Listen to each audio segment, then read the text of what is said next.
चलिए देखते हैं सवाल क्या है। क्वेश्चन कहता है कि when UV light of wavelength 300 nanometer is incident on a metal surface having work function आपका 2.13 electron volt, electrons emission take place. और सवाल ये है कि आपका स्टॉपिंग पोटेंशियल क्या होगा, और हमारे ऑप्शन है 4.1, 2, 4 या फिर आपका 1.5 वोल्ट। ना फोटो इलेक्ट्रिक इफेक्ट का बहुत सिंपल सवाल है। अब इसको ऐसे देखना है कि फोटो इलेक्ट्रिक इफेक्ट में हम ये कहते हैं कि मान लीजिए आपकी मेटल प्लेट है और उसके ऊपर अगर आपके फोटॉन्स इंसिडेंट है, तो अगर आपकी फोटॉन्स जो उनकी एनर्जी लेवल आपके वर्क फंक्शन से ज़्यादा है, so they can knock out electrons. ठीक है, तो इस केस में हम यहाँ पे इस्तेमाल करेंगे अब आपकी आइंस्टीन की जो इक्वेशन है।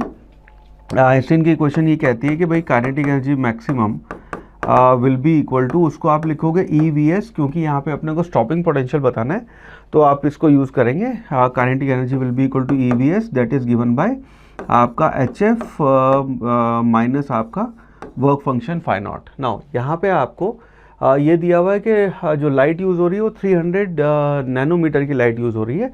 तो यहाँ पे आपकी HF में जो वैल्यू है उसको हम यहाँ पे लिख देंगे, तो आपका ये फॉर्मूला बन जाएगा EVS will be equal to HC by lambda minus आपका फाई नॉट, और हमें VS की जो है उसकी वैल्यू बतानी है यहाँ पे क्या होगा। नाउ इसको अगर हम कैलकुलेट करें, सो वी विल सी कि आपका EVS जो है that will be equal to HC by lambda, और लैम्डा अपने को 300 नैनोमीटर दिया हुआ है। H इंटू C को हम यहाँ पे यूज़ करेंगे 1240 डिवाइडेड बाय लैम्डा जो है वो हो गया आपका 300 नैनोमीटर।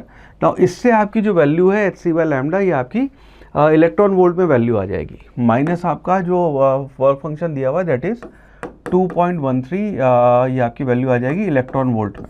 नाउ आपका EVS जो है उसकी वैल्यू हो गई 1240 को जब आप इससे डिवाइड करेंगे, so this will be equal to 4.1333 minus 2.13 करेंगे तो आपका EVS जो है उसकी वैल्यू आ गई 2 इलेक्ट्रॉन वोल्ट। नाउ यहाँ पे VS की वैल्यू वोल्ट में बतानी है, तो VS will be equal to 2 electron volt divided by E, और इसकी वैल्यू हो जाएगी आपकी 2 volt. So based on this हम कह सकते हैं कि आपका ऑप्शन बी जो है 2 volt, that would be the right answer.